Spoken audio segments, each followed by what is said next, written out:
एक राजा था जिसका बहुत बड़ा राज्य था। उस राजा को पढ़ने और लिखने का बहुत शौक था। राजा ने सभी मंत्रियों को बुलाया और कहा कि मेरे लिए एक गुरु की व्यवस्था की जाए जो इस राज्य में सबसे ज्यादा शिक्षित हो। मंत्रियों की परिषद ने राजा के लिए एक शिक्षक की व्यवस्था की। शिक्षक अब राजा को सिखाने के लिए रोज उसके महल आता। राजा शिक्षक को गुरुजी कहकर बुलाता, जैसे परंपरा होती। राजा दिल लगाकर पढ़ता रहा। ऐसा कई महीनों तक चलता रहा। राजा दिल लगाकर पढ़ रहा था, पर उसको कुछ भी समझ नहीं आ रहा था। यह बात उसने अपने खास मंत्री को बोली कि बात ऐसी है तो मुझे इसका कारण बताओ। मंत्री बोला, राजा जी, यह बात तो मेरी समझ से भी बाहर है। जब आप दिल लगाकर पढ़ रहे हो तो समझ में आना चाहिए। काफी सोचने के बाद मंत्री ने कहा, राजा जी, आप यह बात खुद गुरुजी से पूछिए। राजा को मंत्री की यह बात सही लगी। अगले दिन जब गुरुजी राजा को शिक्षा देने लगे तो राजा को देखकर बोले, आप कुछ परेशान लग रहे हो। राजा ने सारी बात बताई कि मैं दिल लगाकर पढ़ता हूँ, फिर भी मुझे कुछ समझ नहीं आता। तब गुरुजी बोले, राजन, बात बहुत सीधी है। आप राजा हो, हमसे ऊंचे स्थान पर बैठते हो। आप राजा हो यह सही है, परंतु एक गुरु का स्थान सबसे ऊंचा होता है। आपके मन में कहीं न कहीं इस बात का मान है कि आप हमसे ऊंचे हो, और दूसरा, जब भी आप शिक्षा लेते हो खुद सिंहासन पर बैठते हो, जबकि हम आपके नीचे बैठते हैं। गुरु का स्थान हमेशा अपने राजा से ऊपर होता है। इस कहानी से यही शिक्षा मिलती है कि हमारे जीवन में गुरु का स्थान हमेशा ऊंचा होता है। गुरु परमात्मा समान होता है। हमें अपने गुरु की हर बात माननी चाहिए। कभी कभी हम गुस्सा हो जाते हैं कि उन्होंने हमें डांटा, परंतु उसके पीछे हमारा भला ही छिपा होता है। गुरु का हमेशा सम्मान करना चाहिए। एक समय की बात है, एक राजा था। वो बहुत ही दानी था। लोगों को दान देना वो अपना काम समझता था। राजा से दान लेने के लिए बहुत भिखारी आते थे। 2 भिखारी रोज दान लेने के लिए राजा के पास आते थे। उनमें से एक युवा था जिसका नाम राजू था। दूसरा भिखारी एक बूढ़ा था जिसका नाम माखन था। वो रोज दान लेने के लिए आते तो राजा को भी उनके नाम याद हो गए। अब राजा उनको उनके नाम के साथ बुलाता था। ऐसा करते करते 6 महीने हो गए। राजा जब भी दान देता, युवा लड़का जिसका नाम राजू था वो दान लेके बोलता, राजा जी, आपका धन्यवाद, आप बहुत दयालु हो।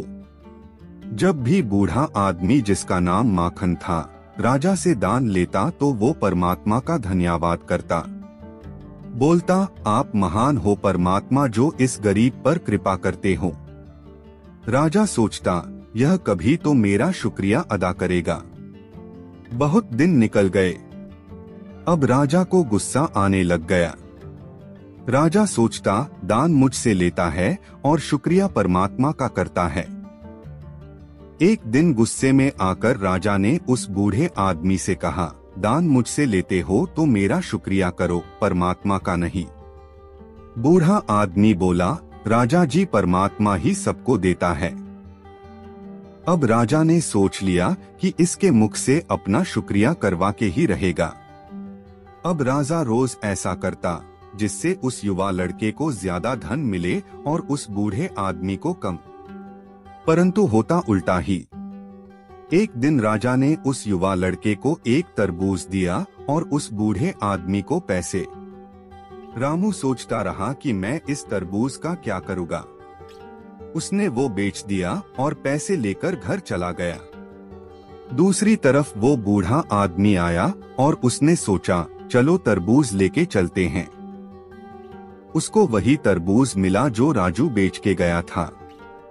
बूढ़े आदमी ने तरबूज काटा तो उसको अंदर से सोने की खूब सारी मोहरें मिली, जिससे वो अमीर बन गया।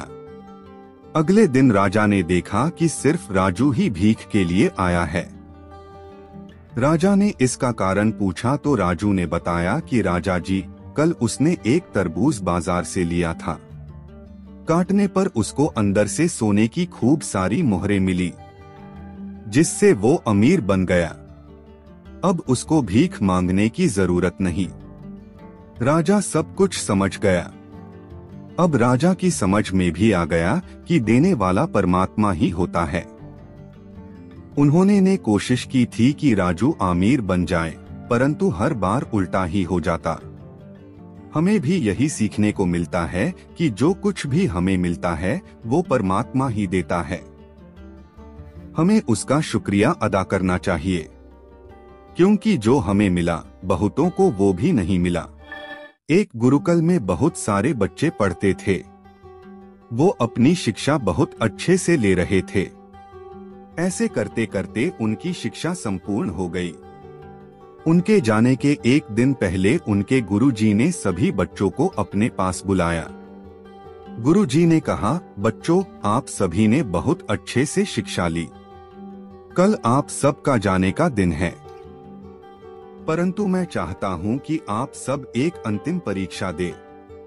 सभी बच्चों ने एकदम पूछा, कैसी परीक्षा गुरुजी? गुरुजी बोले, बच्चों, परीक्षा बहुत साधारण है। आप सभी को दौड़ लगानी है। यह सुनकर सभी बच्चे बहुत खुश हुए और खुशी खुशी सभी बच्चे दौड़ के लिए मान भी गए। अगले दिन गुरुजी ने समझाया कि बच्चों, आप सभी को एक साथ दौड़ना होगा। इस दौड़ में आपको कूदना भी पड़ सकता है, परंतु घबराना नहीं। आखिर में एक सुरंग आएगी जिसमें आपको बहुत सारे पत्थर भी मिलेंगे।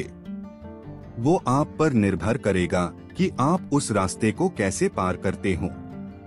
दौड़ शुरू हो गई। सभी बच्चे एक साथ दौड़ रहे थे, मगर जब सुरंग आई तो सभी बच्चे अलग अलग हो गए। कहने का मतलब, कोई बच्चा सुरंग से पहले बाहर आया तो कोई बाद में, और कुछ बच्चे तो अभी भी उस सुरंग के अंदर थे। सभी बच्चों के बाहर आने के बाद गुरुजी बोले, बच्चों, कैसी रही आपकी दौड़? कुछ बच्चे बड़ी खुशी से बोले, बहुत अच्छी गुरुजी, और हम ही पहले आए। तभी गुरुजी ने पूछा, ऐसा क्यों हुआ कि कोई पहले आया तो कोई बाद में आया, जबकि रास्ता सबका एक ही था? तभी एक बच्चा खड़ा होकर बोला, गुरुजी, वो पहले तो हम सब एक साथ ही दौड़ रहे थे, परंतु जब सुरंग आई तब हम सब आगे पीछे हो गए। गुरुजी ने पूछा, ऐसा क्यों हुआ? बच्चे ने उत्तर दिया, वो गुरुजी, सुरंग में बहुत अंधेरा था, कुछ भी दिखाई नहीं दे रहा था। वहां पर बहुत से पत्थर भी पड़े थे। कुछ उनको उठा के एक तरफ करने लग गए ताकि उनसे बच के निकला जा सके।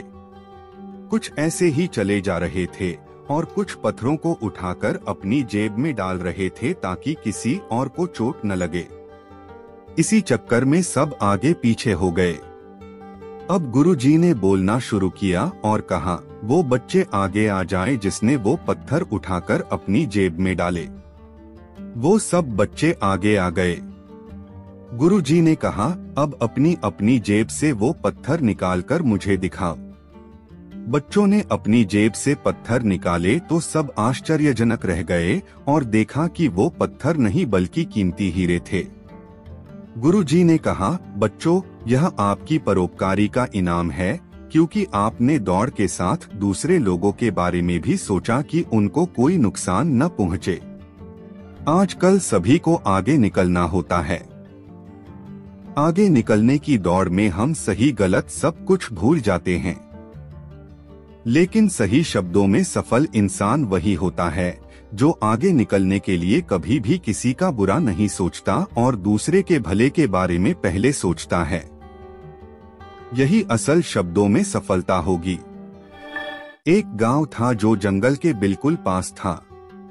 वहां के लोग लकड़ी काट कर अपना पेट भरते थे। वो लकड़ी काट कर लाते और शहर में बेच आते थे। जंगल में बहुत सारे जंगली जीव रहते थे।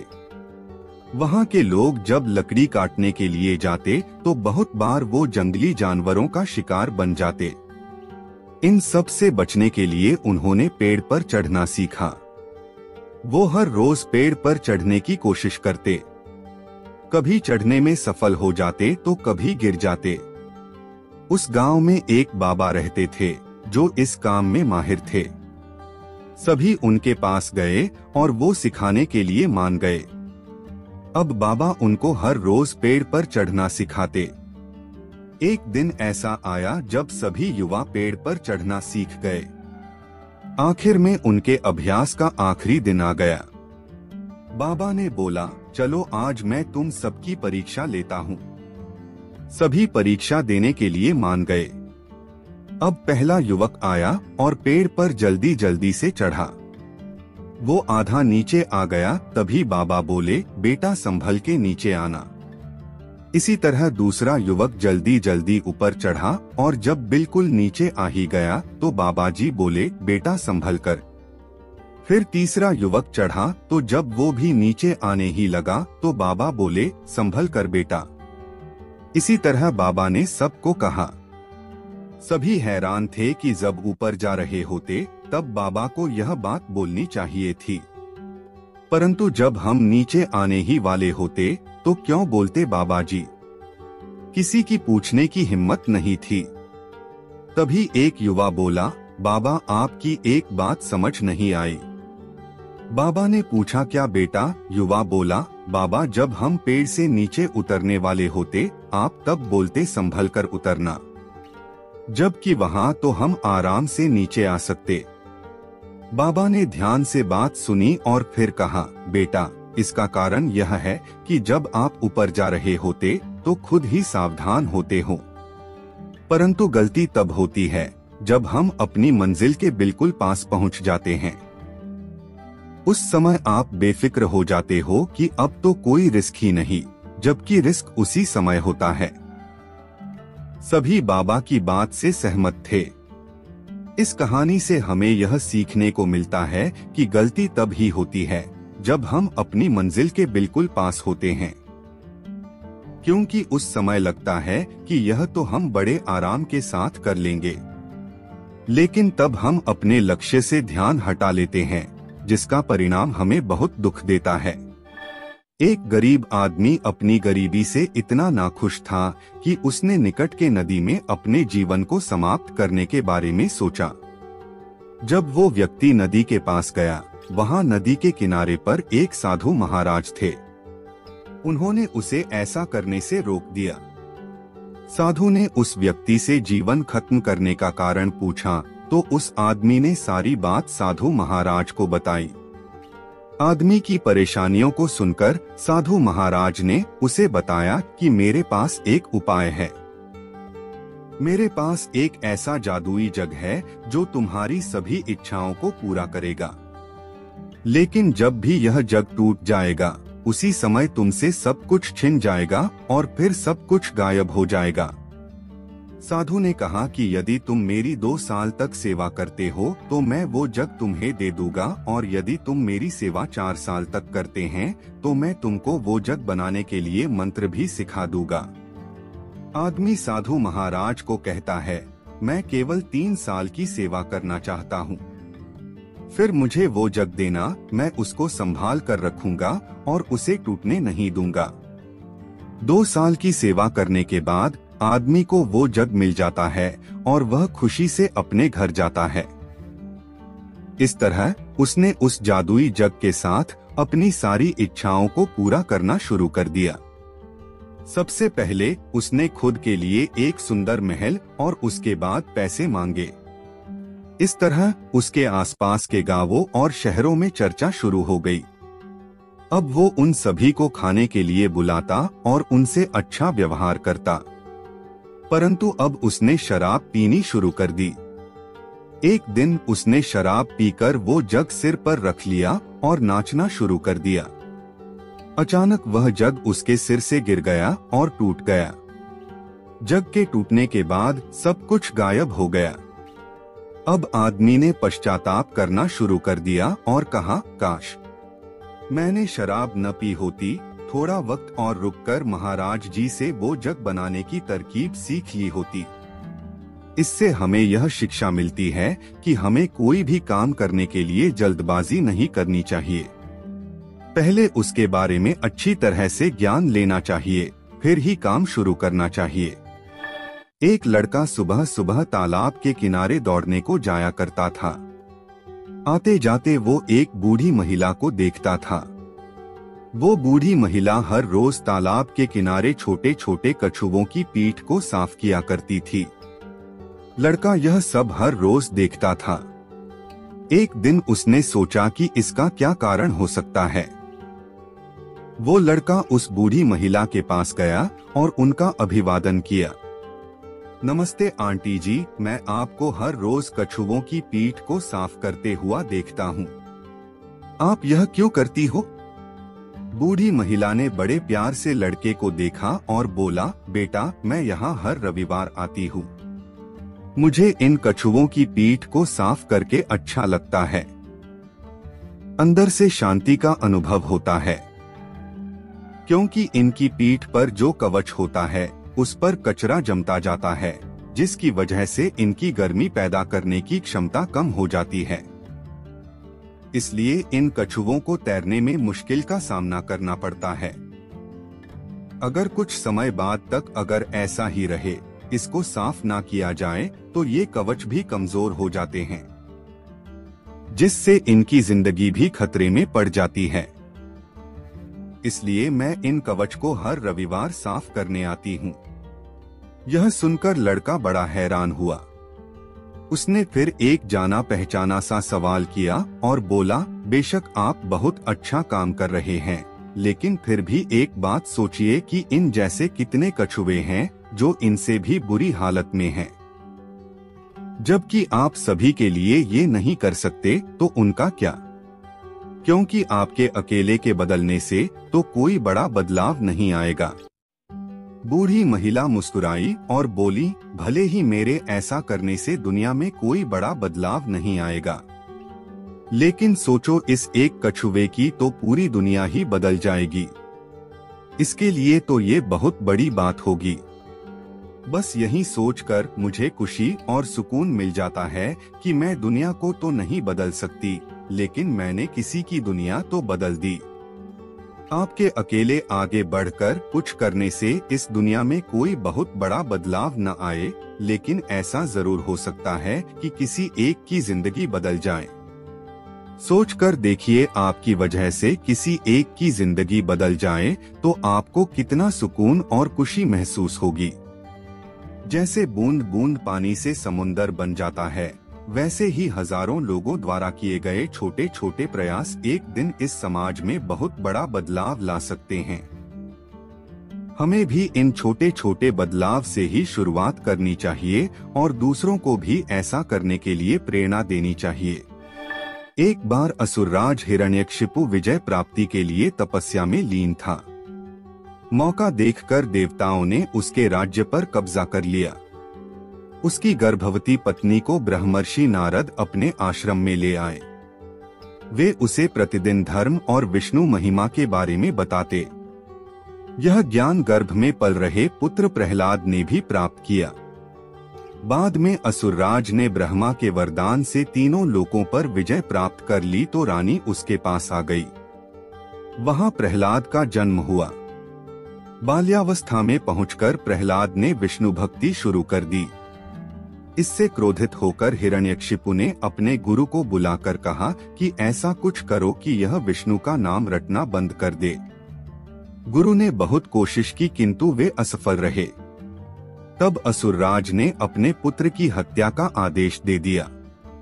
उसे विष दिया गया, उस पर तलवार से प्रहार किया गया, विषधरों के सामने छोड़ा गया, हाथियों के पैरों तले कुचलवाना चाहा, पर्वत से नीचे फेंकवाया, लेकिन ईश कृपा से प्रहलाद का बाल भी बांका नहीं हुआ। तब हिरण्यकशिपु ने अपनी बहन होलिका को बुलाकर कहा कि तुम प्रहलाद को लेकर अग्नि में बैठ जाओ, जिससे वह जलकर भस्म हो जाए। होलिका को वरदान था कि उसे अग्नि तब तक कभी हानि नहीं पहुंचाएगी जब तक कि वह किसी सद्वृत्ति वाले मानव का अहित करने की न सोचे। अपने भाई की बात को मानकर होलिका भतीजे प्रहलाद को गोदी में लेकर अग्नि में बैठ गई। उसका अहित करने के प्रयास में होलिका तो स्वयं जलकर भस्म हो गई और प्रहलाद हंसते हुए अग्नि से बाहर आ गया। इसलिए होली पर्व मनाते समय वास्तविक भाव को ध्यान में रखकर होली दहन करें। इसके लिए फिर आप चाहे तो विगत वर्षों के बुरे अनुभवों और असफलताओं को एक कागज पर लिखकर अग्नि को समर्पित कर दें। अपने मन में चल रहे नकारात्मक भावों को होली दहन में डाल दें। तभी आप भी सकारात्मकता सोच से आगे बढ़ते हुए प्रहलाद की तरह ईश कृपा के पात्र बन जाएंगे। एक बार की बात है, एक छोटे से गांव में कावेरी नाम की एक महिला रहती थी। वह एक दयालु और अच्छी इंसान थी जो हमेशा अपने और अपने परिवार के लिए अच्छी चीजें चाहती थी। कावेरी के पास एक प्यारा पति और एक खूबसूरत बेटी थी, लेकिन उसकी सास कमला उसके प्रति बहुत अच्छी नहीं थी। कमला अक्सर घटिया बातें कहती थी और कावेरी को दुखी करती थी। एक दिन जब कावेरी बाजार में घूम रही थी तो उसे एक विशेष दुकान मिली। दुकानदार एक बूढ़ा और बुद्धिमान व्यक्ति था। कावेरी ने उससे कहा कि वह खुश रहना चाहती है और चाहती है कि उसके साथ अच्छी चीजें हों, भले ही उसकी सास निर्दयी थी। दुकानदार मुस्कुराया और उसे एक अनोखी साड़ी दिखाई।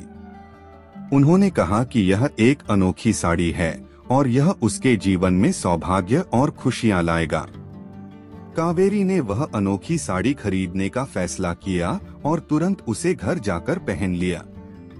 जब कावेरी ने वह अनोखी साड़ी पहनना शुरू किया तो चमत्कार हो गया। उसकी सास कावेरी के साथ बुरा बर्ताव करने की बजाय उसके साथ प्यार और सम्मान से पेश आने लगी।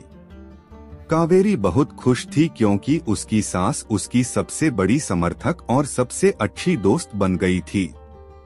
गांव के लोग इस बदलाव को देखकर आश्चर्यचकित रह गए। उस अनोखी साड़ी की वजह से कावेरी के परिवार में खुशियां आने लगी। गांव बहुत अच्छी जगह बन गया और कावेरी का पति सफल हो गया। उनका घर हमेशा प्यार से भरा रहता था और सभी का आपस में मेल जोल रहता था।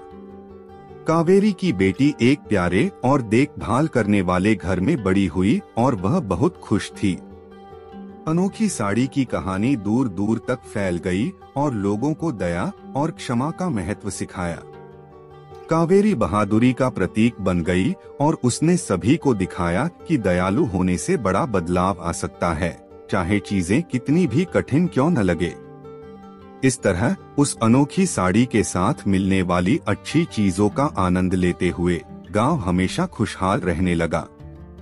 साड़ी ने न केवल कावेरी की जिंदगी बदली बल्कि एक महत्वपूर्ण सबक भी सिखाया कि प्यार और क्षमा मुश्किल समय में भी खुशी और चमत्कार ला सकती है। दूसरों के प्रति दयालु होने से हम उनके और हमारे जीवन में भी खुशियां ला सकते हैं। एक समय की बात है, एक छोटे से गांव में राम और सीता नाम के कपल रहते थे। उनका एक अर्जुन नाम का बेटा था जिसकी शादी रिया नाम की लड़की से हुई थी। राम और सीता कड़ी मेहनत करते थे और अपने बुढ़ापे के लिए पैसे बचाते थे। रिया बहुत लालची लड़की थी और हमेशा अपने लिए और चीजें चाहती थी। जैसे जैसे साल बीतता गया, रिया का लालच और बढ़ता गया। वह अपने पास रखे चीजों से कभी संतुष्ट नहीं रहती थी। वह हमेशा अपने सास ससुर से महंगे तोहफे मांगा करती थी और उनके बचाए हुए पैसों में से भी कुछ हिस्सा अपने लिए मांगती थी। राम और सीता बहुत ही अच्छे पेरेंट्स थे, इसलिए उसकी सारी जरूरतों को पूरा करते थे ताकि परिवार में शांति बनी रहे। वह अपने पति अर्जुन के ऊपर भी दबाव डालती थी कि वह अपने माँ बाप से पैसे और संपत्ति मांगे। वह बहुत ज्यादा संपत्ति इकट्ठा करना चाहती थी बिना किसी मेहनत के। एक दिन राम और सीता ने यह फैसला लिया कि वह रिया को सबक सिखाएंगे। वह उसे बुलाते हैं और बोलते हैं, बेटा हमें तुमसे कुछ जरूरी बातें करनी है। हमने यह फैसला लिया है कि हम अपनी जायदाद का कुछ हिस्सा अपने बच्चों में बांटेंगे और उसका कुछ हिस्सा तुम्हें भी देना चाहते हैं। रिया खुशी से झूम उठती है क्योंकि वह हमेशा से यही चाहती थी। लेकिन राम और सीता के मन में कुछ और ही चल रहा था। उन्होंने एक पत्थरों से भरा हुआ बैग उसे दे दिया और बोला, बेटी यह तुम्हारे हिस्से की संपत्ति है।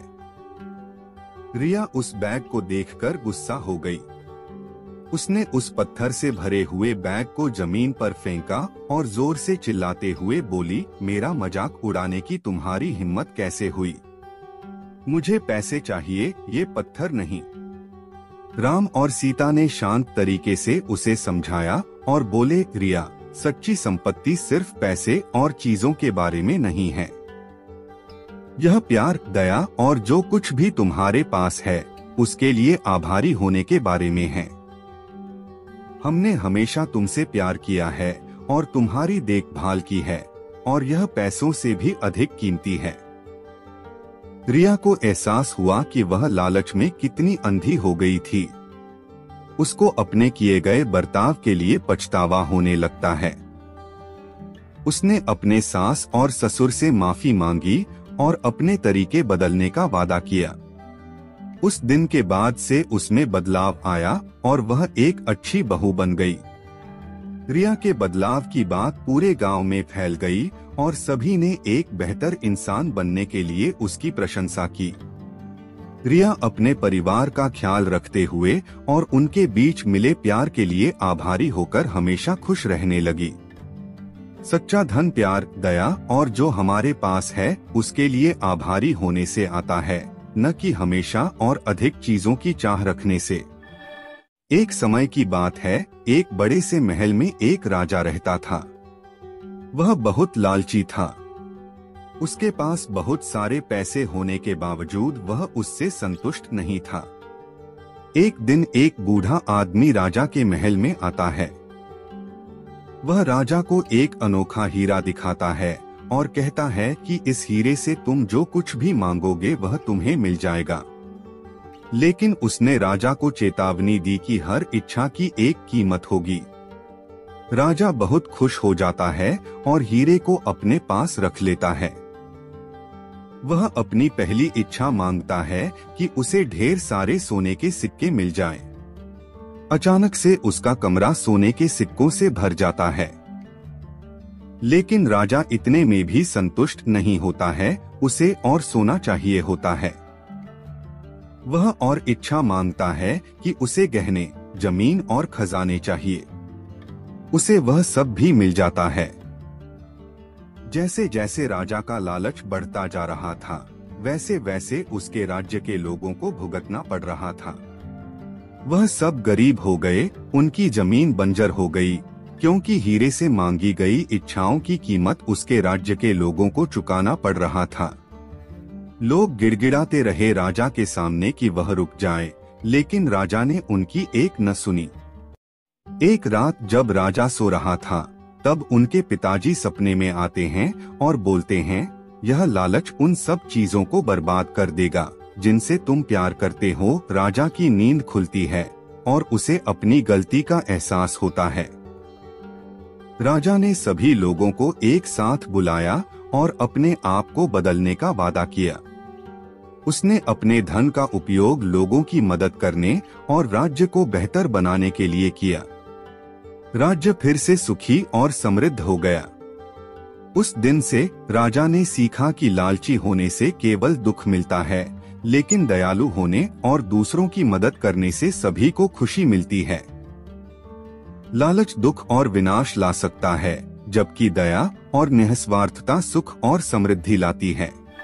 एक बार की बात है, एक स्त्री शरद के पास अपनी समस्या लेकर पहुंची। उसके पुत्र को चीनी खाना बहुत पसंद था और वह इस आदत को छुड़ाना चाहती थी। उसने शरद से कहा, श्रीमान, मैं समझ नहीं पा रही हूँ कि अपने पुत्र को कैसे अनुशासित करूँ। शरद ने उससे पूछा, महोदया, कृपया मुझे बताएं कि किस प्रकार का अनुशासन आप अपने पुत्र में देखना चाहती हैं। संभव है मैं आपकी कोई सहायता कर सकूं। उस स्त्री ने कहा, श्रीमान, बहुत ही साधारण सी बात है। मेरे पुत्र को चीनी खाने की बहुत लत है। मैं समझ नहीं पा रही कि उसकी आदत कैसे छुड़ाऊं। पल भर सोचकर शरद ने कहा, महोदया, आप कल मुझसे मिलें। मैं इस समस्या का समाधान बताऊंगा। अगले दिन उस स्त्री के आने पर शरद ने फिर उसे अगले दिन आने के लिए कहा। 1 सप्ताह तक यही चलता रहा। उसके बाद शरद ने उससे कहा, महोदया, कृपया कल आप अपने पुत्र को लेकर आए। मैं उसे एक उपाय बताऊंगा। अगले दिन उस बालक से शरद ने कहा, बालक, अधिक चीनी खाना स्वास्थ्य के लिए अच्छा नहीं है, तुम्हें इसे बदलना होगा। कल से एक दिन में तुम बस 3 चम्मच चीनी खाना और 1 सप्ताह बाद मुझसे मिलना। बालक ने शरद की बात मान ली। उस स्त्री ने शरद का आभार व्यक्त किया। 1 सप्ताह पश्चात दोनों आए पर शरद ने उन्हें अगले सप्ताह आने के लिए कहा। 2 सप्ताह तक यही क्रम चला। तत्पश्चात शरद ने बालक से कहा कि अब वह एक दिन में मात्र 2 चम्मच चीनी खाए और 1 सप्ताह बाद मिले। उस स्त्री ने शरद को धन्यवाद देते हुए पूछा कि उसके पुत्र को सलाह देने में उन्होंने इतना समय क्यों लगाया। शरद ने उत्तर दिया, महोदया, सच तो यह है कि आपके पुत्र को चीनी खाने से अनुशासित करने से पहले मुझे स्वयं को अनुशासित करना पड़ा, क्योंकि मुझे भी चीनी खाने की लत है। एक बार की बात है, 3 व्यक्ति राजा के दरबार में आए और स्वयं को संसार में सबसे चतुर और ज्ञानी बताने लगे। राजा ने उनका स्वागत किया और कहा, पंडितों, आपने हमारे राज्य में पधारकर हमारा मान बढ़ाया है। हमारा आतिथ्य स्वीकारें और अपना ज्ञान हमें दें। तत्पश्चात राजा ने उन पंडितों को अपने सलाहकारों के ज्ञान के विषय में बताया और उनकी प्रशंसा करी। राजा की बातों से प्रसन्न पंडितों में से एक ने कहा, महाराज, आपने अपने दरबारियों की बहुत प्रशंसा करी है। कृपया पहले हमें अपनी बुद्धि का परिचय देने दें। हम में से हर कोई एक प्रश्न पूछेगा। यदि कोई हमें उसका उत्तर देगा तो हम उसे सबसे बुद्धिमान मानकर अपना गुरु बना लेंगे। राजा ने शर्त मान ली। उनके द्वारा पूछे गए प्रश्नों का कोई भी दरबारी सही उत्तर न दे सका। राजा ने सोचा कि केवल विक्रम ही इनके प्रश्नों का सही उत्तर दे सकता है।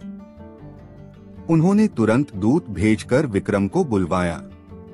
विक्रम अपने गधे पर बैठकर महल पहुंचा और झुककर राजा का अभिवादन किया।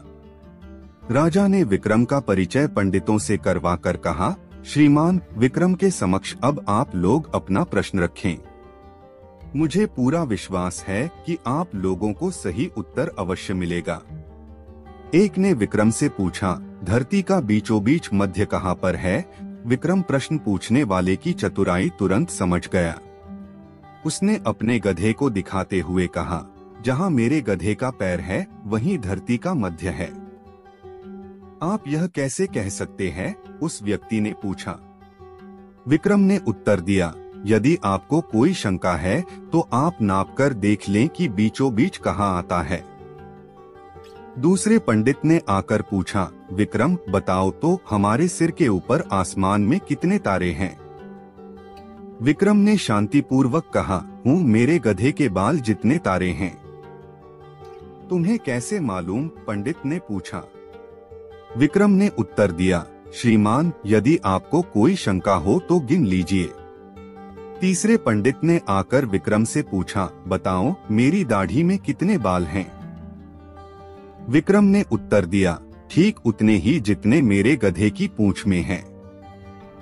तुम्हें कैसे पता? पंडित ने पूछा। विक्रम ने कहा, यदि आपको कोई शंका है तो आइए गिन लेते हैं। आप दाढ़ी से एक बाल निकालिए और मैं अपने गधे की पूंछ से एक बाल निकालूंगा। पंडित ने भयभीत होकर राजा से कहा, हे राजन, हम अपनी हार स्वीकार करते हैं। हमसे भी बुद्धिमान व्यक्ति आपके राज्य में हैं। आज से विक्रम को हम लोग अपना गुरु स्वीकार करते हैं। किसी गांव में श्यामू नाम का किसान रहता था। स्वभाव से वह बहुत ही अच्छा था। उसका एक खेत था जो बहुत छोटा था, जिस कारण उसके बड़े परिवार का गुजर बसर बहुत मुश्किल से ही हो पाता था। श्यामू अपने खेत में बहुत मन लगाकर काम करता, लेकिन खेत छोटा होने के कारण काम कुछ ही घंटों में खत्म हो जाता था। उसके बाद वह खाली रहता था। काम के बाद का खाली समय श्यामू को बिताना भारी पड़ता था। इसलिए उसने एक दिन सोचा कि क्यों न इस खाली समय में गांव के ही सेठ जी के खेत पर मजदूरी कर लिया जाए। इससे खाली समय भी कट जाएगा और घर में पैसे की कमी भी कुछ दूर हो जाएगी। गांव के सेठ जी बड़े भले इंसान थे। श्यामू जब उनसे काम मांगने गया तो सेठ जी ने कहा, तुम्हें मेरे खेत पर मजदूरी करने की जरूरत नहीं है। आज से मैं पूरे खेत की जिम्मेदारी तुमको देता हूँ। जो भी फसल होगी आधा मुझे दे देना और आधा तुम ले जाना। सेठ जी के इस भले व्यवहार से श्यामू बहुत खुश हुआ और अगले ही दिन उनके खेत पर काम शुरू कर दिया। वह प्रतिदिन सुबह सबसे पहले अपने खेत का काम खत्म करता और फिर सेठ जी के खेत में काम करने चला जाता था। एक दिन दोपहर को जब श्यामू सेठ जी के खेत में हल चला रहा था, उसी वक्त उसका पैर किसी सख्त चीज से टकराया। जब उसने मिट्टी हटाकर देखा तो वहां पर मिट्टी से बना एक छोटा मटका था, जिसके ऊपर लाल कपड़ा बंधा हुआ था। श्यामू पहले तो थोड़ा डर गया, लेकिन फिर भी उसने थोड़ा साहस करते हुए मटके पर बंधा कपड़ा हटाया। जैसे ही उसने मटके के अंदर देखा, उसके आश्चर्य का ठिकाना न रहा। उसमें सोने के कई आभूषण थे। श्यामू को अब समझ ही नहीं आ रहा था कि वह इन कीमती आभूषणों का क्या करे। एक और वह सोचता, इसे किसी सुनार को बेचकर अपने घर की पैसे की कमी हमेशा के लिए खत्म कर देता हूँ। वही दूसरे ही पल सोचता कि यह जमीन सेठ जी की है, ये उन्हें ही सौंपना उचित होगा। काफी देर तक उलझन में पड़े रहने के बाद वह अंत में सेठ जी के घर ही गया। उसने सेठ जी को सारी कहानी बताकर मटका उन्हीं के सामने रख दिया। मिट्टी का वह मटका देखकर सेठ जी उसे पहचान गए और बोले, ये मेरी दादी के आभूषण हैं। मैं कई वर्षों से इसे खोजने की कोशिश कर रहा था। मुझे पता नहीं था कि ये कहाँ गड़े हुए हैं। इन्हें अचानक खोजकर तुमने बहुत बड़ा उपकार किया है। तुम्हें इस काम के लिए कोई बड़ा इनाम तो मिलना ही चाहिए। सेठ जी, मुझे आपने अपने खेत पर काम दिया, यही बहुत है। अब मुझे कोई इनाम नहीं चाहिए। श्यामू ने सेठ जी से हाथ जोड़कर आग्रह किया। फिर सेठ जी ने कहा, श्यामू, मैं जानता हूँ तुम बहुत मेहनती और ईमानदार हो, लेकिन इनाम तो तुम्हें स्वीकार करना ही होगा। सेठ जी थोड़े देर रुके और फिर कहा, मेरे जिस खेत पर तुम काम कर रहे हो, आज से वह तुम्हारा है। तुम उसके मालिक हो। सेठ जी के मुंह से यह बात सुनकर श्यामू खुशी से झूम उठा। उसकी आंखों में खुशी के आंसू थे। वह मन ही मन सोच रहा था कि यदि वह लालच में पड़कर अपनी ईमानदारी को भूल जाता तो उसे इतना बड़ा इनाम नहीं मिलता। ईमानदारी सबसे अच्छी नीति है। थोड़े से लालच के लिए किसी के साथ बेईमानी नहीं करनी चाहिए। रघु कभी भी एक जगह टिककर काम नहीं करता था। उसकी हाजिर जवाबी से ही उसका गुजारा चल जाता था। साथ ही सबकी सहायता करने के कारण वह अत्यंत लोकप्रिय था। रघु के गांव में एक महाजन था जो लोगों को बहुत अधिक ब्याज पर पैसे उधार देता था। चूंकि पूरे गांव में एकमात्र वही महाजन था, इसलिए कोई कुछ बोल ही नहीं पाता था। उस महाजन को बस एक ही बात बुरी लगती थी कि रघु ने कभी भी उससे उधार नहीं लिया था। वह हमेशा इसी ताक में रहता था कि रघु उसका कर्जदार हो जाए, और रघु को यह बुरा लगता था कि वह साधारण लोगों से बहुत अधिक ब्याज लेता है। एक दिन महाजन को सीख देने का मौका रघु को मिल ही गया। रघु ने महाजन को छज्जे पर खड़ा देखा। उसे एक युक्ति सूझी। उसने आकाश की ओर हाथ उठाकर जोर से कहा, हे प्रभु, मेरी मदद करें। मुझे परिवार चलाने के लिए पैसों की सख्त आवश्यकता है। मैं कभी उधार नहीं लेता। कृपया 100 सुवर्ण मुहर देकर मेरी सहायता करें। महाजन तो ताक में था ही। उसने 100 सुवर्ण मुद्राओं का थैला नीचे गिरा दिया। उसने सोचा कि वह रघु को बताएगा कि ईश्वर पैसा नहीं देते, मेरे जैसा महाजन ही पैसे देता है और रघु भी मेरा कर्जदार हो जाएगा। रघु ने थैला लेकर कहा, बहुत बहुत धन्यवाद प्रभु, आपने मेरी प्रार्थना सुन ली। महाजन रघु की बात सुनकर चिढ़ गया। नीचे जाकर रघु से उसने कहा, रघु तुम कितने मूर्ख हो, तुम क्या समझते हो ईश्वर ने तुम्हारी मदद की है। यह जो पैसा तुम्हारे हाथ में है वह मेरा है। मेरे जैसे बड़े दिल वाला ही मदद कर सकता है। कोई बात नहीं, तुम बाद में मुझे वापस कर देना। रघु ने तुरंत कहा, तुम मुझे मूर्ख कह रहे हो, मैं तुम्हें भली भांति जानता हूँ। ईश्वर ने मेरी मदद की है, मुझे मूर्ख मत बना। महाजन की बात रघु ने नहीं मानी। अंत में महाजन ने कहा, ठीक है, अभी पता चल जाएगा कि कौन मूर्ख है। मेरे साथ मुखिया जी के पास चलो, वही निर्णय करेंगे। रघु तो यही चाहता था। उसने कहा, ठीक है चलूंगा, पर देखो मेरे पास पहनने के लिए अच्छे कपड़े नहीं हैं। यदि अच्छे कपड़े में नहीं चलूंगा तो तुम नहीं जीतोगे, इसलिए पहले कपड़े। महाजन ने सोचा कि निर्णय तो मेरे ही पक्ष में होना है, कम से कम रघु को अच्छे कपड़े दे देता हूँ। उसने अपने कपड़े दे दिए। इसी प्रकार रघु ने महाजन से कोट, जूते और यहाँ तक कि घोड़े का भी इंतजाम करवा लिया। दोनों घोड़े पर सवार होकर मुखिया जी के पास पहुँचे। मुखिया जी को अपनी बात बताकर महाजन ने न्याय मांगा।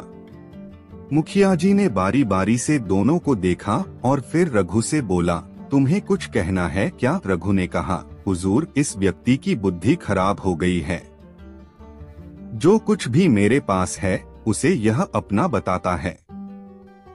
यदि आप उससे पूछें कि मेरे कपड़े, जूते, घोड़े किसके हैं, तो यह उसे भी अपना ही बताएगा। ऐसी स्थिति में स्वर्ण मुद्राओं के संबंध में भी आप उससे उसी उत्तर की अपेक्षा कर सकते हैं। रघु के कहे अनुसार मुखिया जी ने महाजन से पूछा। कपड़े जूते सब महाजन के थे ही, तो उसे कहना पड़ा, जी हुजूर ये सब मेरे ही हैं।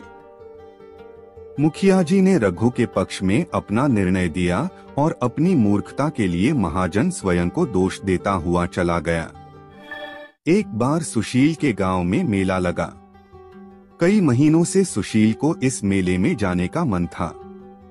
वह वहां जाकर कुछ खेलों में अपनी किस्मत आजमाना चाहता था। सुशील के दोस्तों ने कहा कि वे भी साथ चले गए, पर वह जानता था कि वह अपने दोस्तों के सामने खेलों में भागीदार नहीं बन सकता था। उसको अपने दोस्तों के सामने हारने की भी चिंता थी। उसे डर था कि यदि वह हार गया तो उसके दोस्त उसे असमर्थ समझकर उसका सम्मान करना छोड़ देंगे। वह किसी भी हालत में जीतना चाहता था। मेले में सुशील अपने दोस्तों के साथ चल दिया और उसने सोचा कि मेले में ही कुछ उपाय सोच लेगा। मेले में बहुत सी दुकानें थीं, उसमें से एक दुकान में तीर से निशाना मारने का खेल था। सही निशाना लगाने पर बहुत बढ़िया इनाम भी था। सुशील ज्यादा अनुभवी तो नहीं था, पर वह निशाना लगाकर जीतना चाहता था। उसको यह भी डर था कि अगर निशाना सही नहीं लग पाया तो उसके दोस्त उसकी खिल्ली उड़ाएंगे। फिर उसने कुछ सोचा और तीर उठाकर अपने दोस्तों से कहा कि वह इस खेल के माध्यम से उन्हें कुछ व्यवहारिक ज्ञान देगा। उसे लगा कि इस प्रकार यदि वह विफल भी हुआ तो भी वह अपने दोस्तों के सामने अपनी इज्जत बचा पाएगा। वे सब दुकान की ओर चल दिए जहां सुशील को देखने के लिए भीड़ जुट गई थी। यह सुशील के लिए पक्की चुनौती थी। उसने धनुष और 3 तीर उठाए और सब लोगों से कहा, अब मैं आपको जीवन के बारे में सिखाता हूँ, मुझे ध्यान से देखिएगा। सुशील ने निशाना साधा और तीर छोड़ा, पर निशाना सही जगह न लगा। भीड़ ने अत्यंत निराशा प्रकट करते हुए आह भरी। सुशील शांत रहा और बोला, तीर मारते वक्त मैंने सोचा था कि मैं एक योद्धा हूँ, इसी कारण मेरा निशाना चूक गया। जब हम युद्ध में लड़ने जाते हैं तो निशाना चूक सकता है। यही वजह है कि हम युद्ध हार जाते हैं। फिर उसने दूसरा तीर उठाया और निशाने की ओर छोड़ा, पर इस बार भी तीर निशाने से चूक गया। भीड़ ने फिर शोर मचाया। सुशील शांत मुद्रा में बोला, मैं आप लोगों को सिखाना चाहता था कि लक्ष्य पर अपना ध्यान केंद्रित करना बहुत जरूरी होता है, वरना निशाना सही जगह पर नहीं लगेगा। तीसरी और आखिरी बार सुशील ने फिर तीर साधा। इस बार तीर सही जगह पर लगा। अचूक निशाना देख भीड़ चिल्ला पड़ी और करतल ध्वनि से सुशील की सराहना की। अपनी इच्छा पूरी करके सुशील घर की ओर चलने लगा और यह बताना भूल गया कि यह निशाना किस लिए साधा था। भीड़ ने सुशील को शांत देखकर पूछा, अब की बार आपने यह निशाना किसके लिए लगाया? सुशील ने मुस्कुराते हुए कहा, यह निशाना तो मैंने अपने लिए लगाया। मित्र और बाकी एकत्रित लोग इस जवाब से सहमत हो गए और सुशील प्रसन्न था। उसकी लाज जो रह गई थी। एक गरीब आदमी अपनी गरीबी से इतना नाखुश था कि उसने निकट के नदी में अपने जीवन को समाप्त करने के बारे में सोचा। जब वो व्यक्ति नदी के पास गया, वहाँ नदी के किनारे पर एक साधु महाराज थे। उन्होंने उसे ऐसा करने से रोक दिया। साधु ने उस व्यक्ति से जीवन खत्म करने का कारण पूछा तो उस आदमी ने सारी बात साधु महाराज को बताई। आदमी की परेशानियों को सुनकर साधु महाराज ने उसे बताया कि मेरे पास एक उपाय है। मेरे पास एक ऐसा जादुई जग है जो तुम्हारी सभी इच्छाओं को पूरा करेगा। लेकिन जब भी यह जग टूट जाएगा, उसी समय तुमसे सब कुछ छिन जाएगा और फिर सब कुछ गायब हो जाएगा। साधु ने कहा कि यदि तुम मेरी 2 साल तक सेवा करते हो तो मैं वो जग तुम्हें दे दूंगा, और यदि तुम मेरी सेवा 4 साल तक करते हैं तो मैं तुमको वो जग बनाने के लिए मंत्र भी सिखा दूंगा। आदमी साधु महाराज को कहता है, मैं केवल 3 साल की सेवा करना चाहता हूँ, फिर मुझे वो जग देना, मैं उसको संभाल कर रखूंगा और उसे टूटने नहीं दूंगा। 2 साल की सेवा करने के बाद आदमी को वो जग मिल जाता है और वह खुशी से अपने घर जाता है। इस तरह उसने उस जादुई जग के साथ अपनी सारी इच्छाओं को पूरा करना शुरू कर दिया। सबसे पहले उसने खुद के लिए एक सुंदर महल और उसके बाद पैसे मांगे। इस तरह उसके आसपास के गांवों और शहरों में चर्चा शुरू हो गई। अब वो उन सभी को खाने के लिए बुलाता और उनसे अच्छा व्यवहार करता। परंतु अब उसने शराब पीनी शुरू कर दी। एक दिन उसने शराब पीकर वो जग सिर पर रख लिया और नाचना शुरू कर दिया। अचानक वह जग उसके सिर से गिर गया और टूट गया। जग के टूटने के बाद सब कुछ गायब हो गया। अब आदमी ने पश्चाताप करना शुरू कर दिया और कहा, काश मैंने शराब न पी होती, थोड़ा वक्त और रुककर महाराज जी से वो जग बनाने की तरकीब सीख ली होती। इससे हमें यह शिक्षा मिलती है कि हमें कोई भी काम करने के लिए जल्दबाजी नहीं करनी चाहिए। पहले उसके बारे में अच्छी तरह से ज्ञान लेना चाहिए, फिर ही काम शुरू करना चाहिए। एक राजा था जिसका बहुत बड़ा राज्य था। उस राजा को पढ़ने और लिखने का बहुत शौक था। राजा ने सभी मंत्रियों को बुलाया और कहा कि मेरे लिए एक गुरु की व्यवस्था की जाए जो इस राज्य में सबसे ज्यादा शिक्षित हो। मंत्रियों की परिषद ने राजा के लिए एक शिक्षक की व्यवस्था की। शिक्षक अब राजा को सिखाने के लिए रोज उसके महल आता। राजा शिक्षक को गुरुजी कहकर बुलाता, जैसे परंपरा होती। राजा दिल लगाकर पढ़ता रहा। ऐसा कई महीनों तक चलता रहा। राजा दिल लगाकर पढ़ रहा था, पर उसको कुछ भी समझ नहीं आ रहा था। यह बात उसने अपने खास मंत्री को बोली कि बात ऐसी है तो मुझे इसका कारण बताओ। मंत्री बोला, राजा जी, यह बात तो मेरी समझ से भी बाहर है। जब आप दिल लगाकर पढ़ रहे हो तो समझ में आना चाहिए। काफी सोचने के बाद मंत्री ने कहा, राजा जी, आप यह बात खुद गुरुजी से पूछिए। राजा को मंत्री की यह बात सही लगी।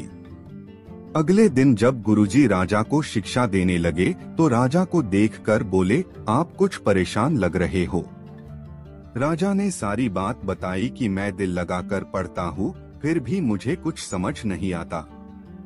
तब गुरुजी बोले, राजन, बात बहुत सीधी है। आप राजा हो, हमसे ऊंचे स्थान पर बैठते हो। आप राजा हो यह सही है, परंतु एक गुरु का स्थान सबसे ऊंचा होता है।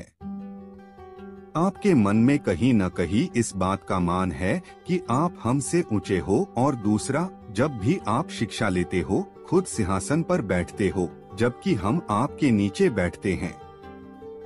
गुरु का स्थान हमेशा अपने राजा से ऊपर होता है। इस कहानी से यही शिक्षा मिलती है कि हमारे जीवन में गुरु का स्थान हमेशा ऊंचा होता है। गुरु परमात्मा समान होता है। हमें अपने गुरु की हर बात माननी चाहिए। कभी कभी हम गुस्सा हो जाते हैं कि उन्होंने हमें डांटा, परंतु उसके पीछे हमारा भला ही छिपा होता है।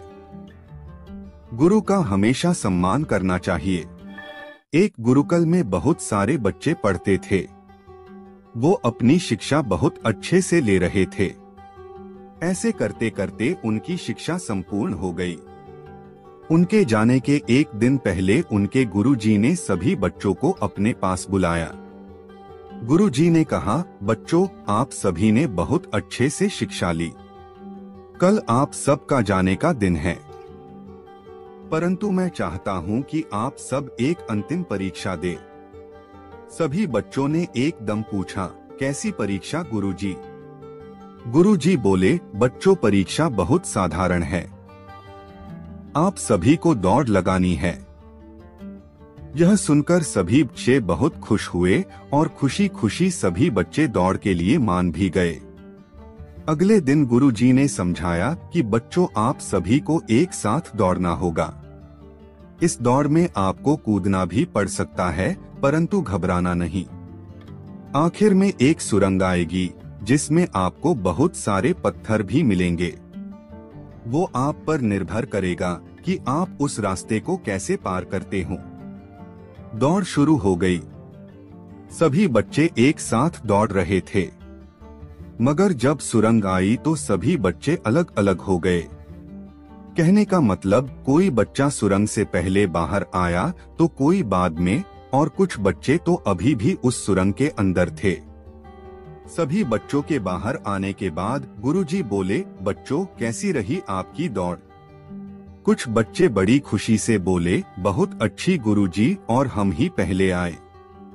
तभी गुरुजी ने पूछा, ऐसा क्यों हुआ कि कोई पहले आया तो कोई बाद में आया, जबकि रास्ता सबका एक ही था?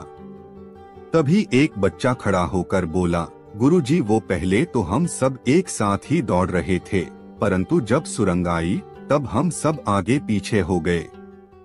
गुरुजी ने पूछा, ऐसा क्यों हुआ? बच्चे ने उत्तर दिया, वो गुरुजी, सुरंग में बहुत अंधेरा था, कुछ भी दिखाई नहीं दे रहा था। वहां पर बहुत से पत्थर भी पड़े थे। कुछ उनको उठा के एक तरफ करने लग गए ताकि उनसे बच के निकला जा सके। कुछ ऐसे ही चले जा रहे थे और कुछ पत्थरों को उठाकर अपनी जेब में डाल रहे थे ताकि किसी और को चोट न लगे। इसी चक्कर में सब आगे पीछे हो गए। अब गुरुजी ने बोलना शुरू किया और कहा, वो बच्चे आगे आ जाएं जिसने वो पत्थर उठाकर अपनी जेब में डाले। वो सब बच्चे आगे आ गए। गुरुजी ने कहा, अब अपनी अपनी जेब से वो पत्थर निकालकर मुझे दिखाओ।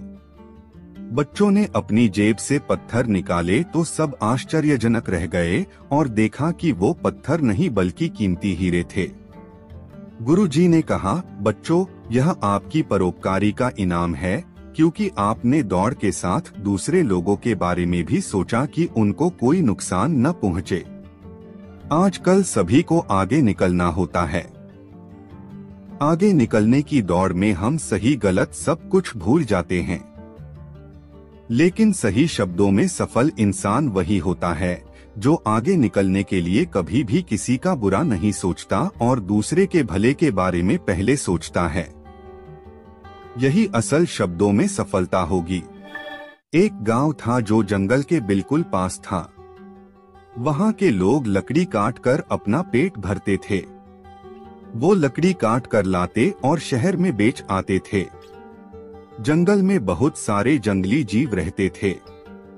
वहां के लोग जब लकड़ी काटने के लिए जाते तो बहुत बार वो जंगली जानवरों का शिकार बन जाते। इन सब से बचने के लिए उन्होंने पेड़ पर चढ़ना सीखा। वो हर रोज पेड़ पर चढ़ने की कोशिश करते। कभी चढ़ने में सफल हो जाते तो कभी गिर जाते।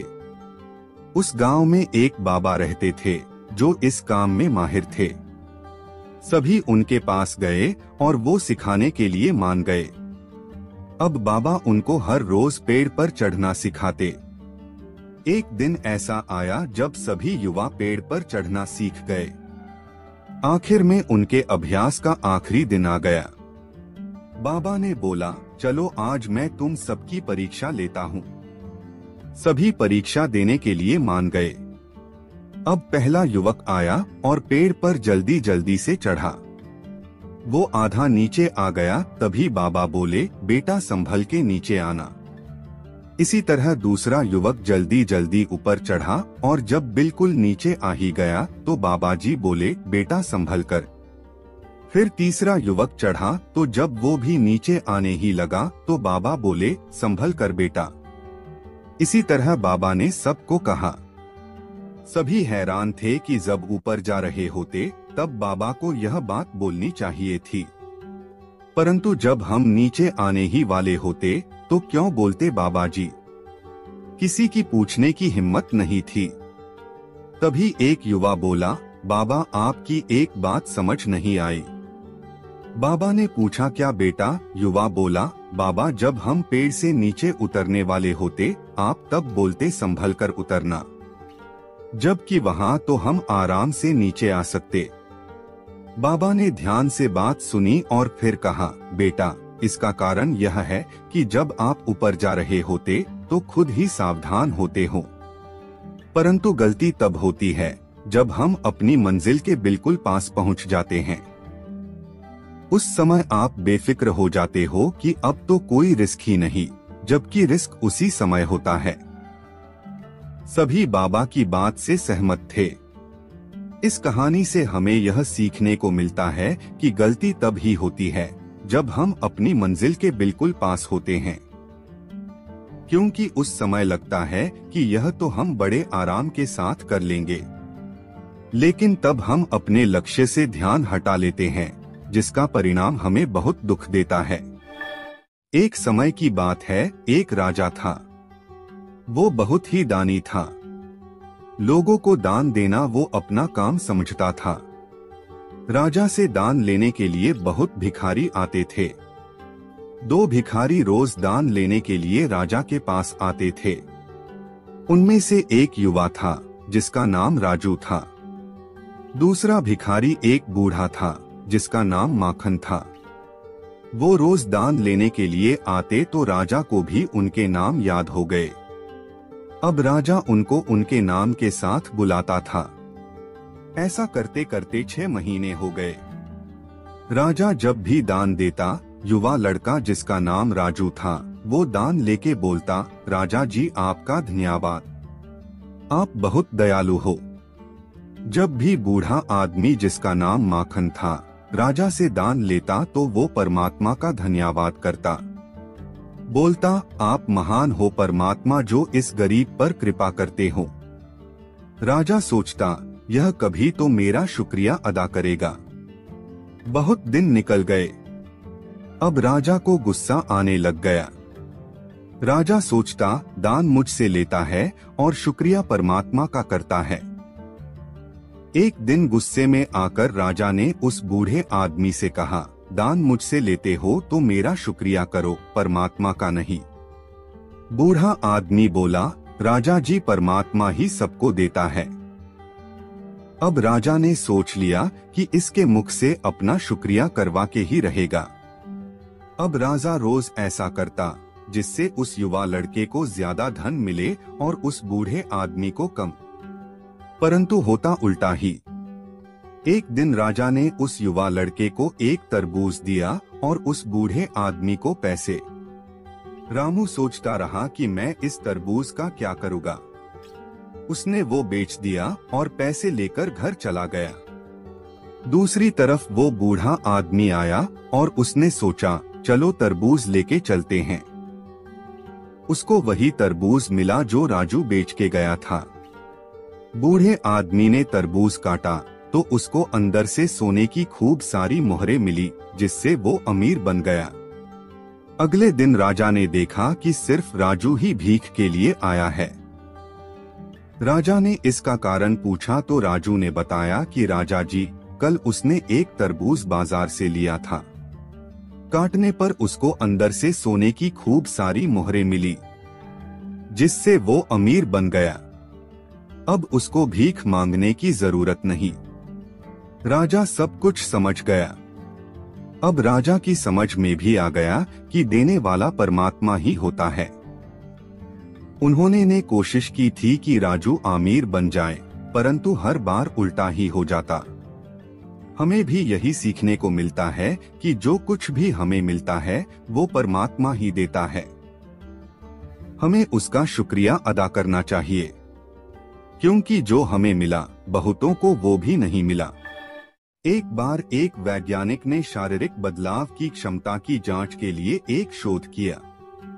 शोध में एक मेंढक लिया गया और उसे एक कांच के जार में डाल दिया गया। फिर जार में पानी भरकर उसे गर्म किया जाने लगा। जार में ढक्कन नहीं लगाया गया था ताकि जब पानी का गर्म ताप मेंढक की सहन शक्ति से बाहर हो जाए तो वह कूदकर बाहर आ सके। प्रारंभ में मेंढक शांति से पानी में बैठा रहा। जैसे पानी का तापमान बढ़ना प्रारंभ हुआ, मेंढक में कुछ हलचल सी हुई। उसे समझ में तो आ गया कि वो जिस पानी में बैठा है वो हल्का गर्म सा लग रहा है, लेकिन कूदकर बाहर निकलने के स्थान पर वो अपने शरीर की ऊर्जा बढ़े हुए तापमान से तालमेल बैठाने में लगा।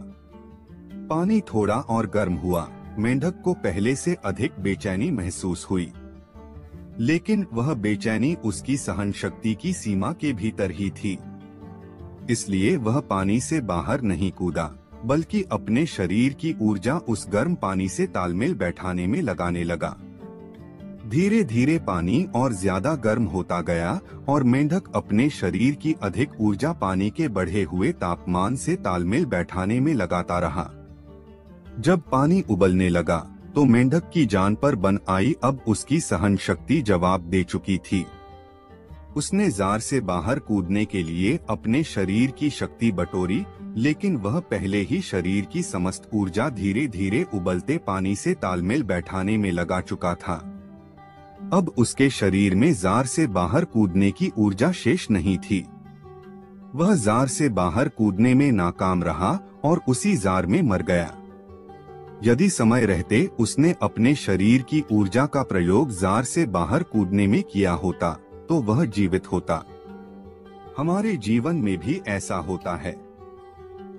अक्सर परिस्थितियां विपरीत होने पर हम उसे सुधारने या उससे बाहर निकलने का प्रयास न कर उससे तालमेल बैठाने में लग जाते हैं। हमारी आंख तब खुलती है जब परिस्थितियां बेकाबू हो जाती है और हम पछताते रह जाते हैं कि समय रहते हमने कोई प्रयास क्यों नहीं किया। इसलिए प्रारंभिक अनुभव होते ही परिस्थितियां सुधारने की कार्यवाही प्रारंभ कर दे और जब समझ आ जाए कि अब इन्हें संभालना मुश्किल है तो उससे बाहर निकल जाएं। परिस्थितियों से लड़ना आवश्यक है, लेकिन समय रहते उससे बाहर निकल जाना बुद्धिमानी है। किसी महाद्वीप में हीरों की कई खानों की खोज हो चुकी थी, जहां से बहुतायत में हीरे प्राप्त हुए थे। वहां के एक गांव में रहने वाला किसान अक्सर उन लोगों की कहानियां सुना करता था जिन्होंने हीरों की खान खोजकर अच्छे पैसे कमाए और अमीर बन गए। वह भी हीरे की खान खोजकर अमीर बनना चाहता था। एक दिन अमीर बनने के सपने को साकार करने के लिए उसने अपना खेत बेच दिया और हीरों की खान की खोज में निकल पड़ा। महाद्वीप के लगभग सभी स्थान छान मारने के बाद भी उसे हीरों का कुछ पता नहीं चला। समय गुजरने के साथ उसका मनोबल गिरने लगा। उसे अपना अमीर बनने का सपना टूटता दिखाई देने लगा। वह इतना हताश हो गया कि उसके जीने की तमन्ना ही समाप्त हो गई और एक दिन उसने नदी में कूदकर अपनी जान दे दी। इस दौरान दूसरा किसान, जिसने पहले किसान से उसका खेत खरीदा था, एक दिन उसी खेत के मध्य बहती छोटी नदी पर गया। सहसा उसे नदी के पानी में से एक प्रकाश फूटता दिखाई पड़ा। उसने ध्यान से देखा तो पाया कि नदी के किनारे एक पत्थर पर सूर्य की किरणें पड़ने से वह चमक रहा था। किसान ने झुककर वह पत्थर उठा लिया और घर ले आया। वह एक खूबसूरत पत्थर था। उसने सोचा कि यह सजावट के काम आएगा और उसने उसे घर पर ही सजा लिया। कई दिनों तक वह पत्थर उसके घर पर सजा रहा। एक दिन उसके घर उसका एक मित्र आया। उसने जब वह पत्थर देखा तो हैरान रह गया। उसने किसान से पूछा, मित्र, तुम इस पत्थर की कीमत जानते हो? किसान ने जवाब दिया, नहीं, मेरे ख्याल से ये हीरा है। शायद अब तक खोजे गए हीरों में सबसे बड़ा हीरा, मित्र बोला। किसान के लिए इस बात पर यकीन करना मुश्किल था। उसने अपने मित्र को बताया कि उसे यह पत्थर अपने खेत की नदी के किनारे मिला है। वहां ऐसे और भी पत्थर हो सकते हैं। दोनों खेत पहुंचे और वहां से कुछ पत्थर नमूने के तौर पर चुन लिए। फिर उन्हें जांच के लिए भेज दिया। जब जांच रिपोर्ट आई तो किसान के मित्र की बात सच निकली। वे पत्थर हीरे ही थे। उस खेत में हीरों का भंडार था। वह उस समय की खोजी गई सबसे कीमती हीरे की खदान थी। दूसरा किसान उस खदान की वजह से मालामाल हो गया। पहला किसान महाद्वीप में दर दर भटका और अंत में जान दे दी, जबकि हीरे की खान उसके अपने खेत में उसके कदमों तले थी। इस कहानी में हीरे पहले किसान के कदमों तले ही थे, लेकिन वह उन्हें पहचान नहीं पाया और उनकी खोज में भटकता रहा। ठीक वैसे ही हम भी सफलता प्राप्ति के लिए अच्छे अवसरों की तलाश में भटकते रहते हैं। हम उन अवसरों को पहचान नहीं पाते या पहचान कर भी महत्व नहीं देते जो हमारे आसपास ही छुपे रहते हैं। जीवन में सफल होना है तो आवश्यकता है बुद्धिमानी और परख से उन अवसरों को पहचानने की और धैर्य से अनवरत कार्य करने की। सफलता निश्चित होगी। एक साधु घाट किनारे अपना डेरा डाले हुए था। वहाँ वह धुनी रमाकर दिन भर बैठा रहता और बीच बीच में ऊंची आवाज में चिल्लाता, जो चाहोगे सो पाओगे। उस रास्ते से गुजरने वाले लोग उसे पागल समझते थे। वे उसकी बात सुनकर अनुसना कर देते और जो सुनते वे उस पर हंसते थे। एक दिन एक बेरोजगार युवक उस रास्ते से गुजर रहा था। साधु की चिल्लाने की आवाज उसके कानों में भी पड़ी, जो चाहोगे सो पाओगे, जो चाहोगे सो पाओगे। ये वाक्य सुनकर वह युवक साधु के पास आ गया और उससे पूछने लगा, बाबा, आप बहुत देर से जो चाहोगे सो पाओगे चिल्ला रहे हो, क्या आप सच में मुझे वो दे सकते हो जो मैं पाना चाहता हूँ? साधु बोला, हाँ बेटा, लेकिन पहले तुम मुझे ये बताओ कि तुम पाना क्या चाहते हो? बाबा, मैं चाहता हूँ कि एक दिन मैं हीरों का बहुत बड़ा व्यापारी बनूं। क्या आप मेरी ये इच्छा पूरी कर सकते हैं? युवक बोला, बिल्कुल बेटा, मैं तुम्हें एक हीरा और एक मोती देता हूँ, उससे तुम जितने चाहे हीरे मोती बना लेना। साधु बोला। साधु की बात सुनकर युवक की आंखों में आशा की ज्योति चमक उठी। फिर साधु ने उसे अपनी दोनों हथेलियां आगे बढ़ाने को कहा। युवक ने अपनी हथेलियां साधु के सामने कर दी। साधु ने पहले उसकी एक हथेली पर अपना हाथ रखा और बोला, बेटा, ये इस दुनिया का सबसे अनमोल हीरा है। इसे समय कहते हैं। इसे जोर से अपनी मुट्ठी में जकड़ लो। इसके द्वारा तुम जितने चाहे उतने हीरे बना सकते हो। इसे कभी अपने हाथ से निकलने मत देना। फिर साधु ने अपना दूसरा हाथ युवक की दूसरी हथेली पर रखकर कहा, बेटा, ये दुनिया का सबसे कीमती मोती है। इसे धैर्य कहते हैं।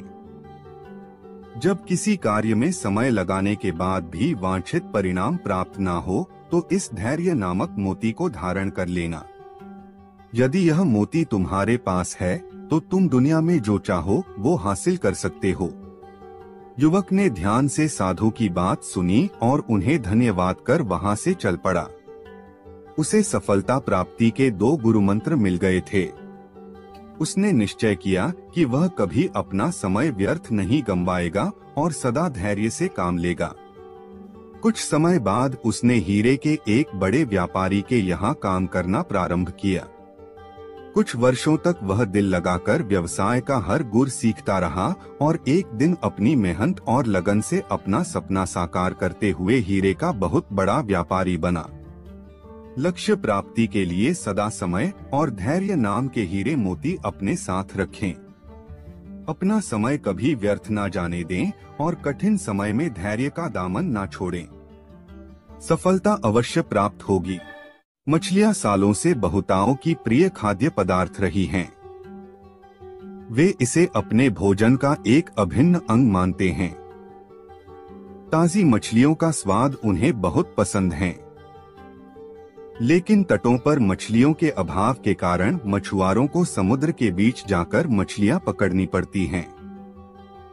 शुरुआती दिनों में जब मछुआरे मछलियां पकड़ने बीच समुद्र में जाते तो वापस आते आते बहुत देर हो जाती और मछलियां बासी हो जाती। यह उनके लिए एक बड़ी समस्या बन गई क्योंकि लोग बासी मछलियां खरीदने से कतराते थे। इस समस्या का निराकरण मछुआरों ने अपनी बोट में फ्रीजर लगवाकर किया। वे मछलियां पकड़ने के बाद उन्हें फ्रीजर में डाल देते थे। इससे मछलियां लंबे समय तक ताजी बनी रहती थी। लेकिन लोगों ने फ्रीजर में रखी मछलियों का स्वाद पहचान लिया। वे ताजी मछलियों की तरह स्वादिष्ट नहीं लगती थी।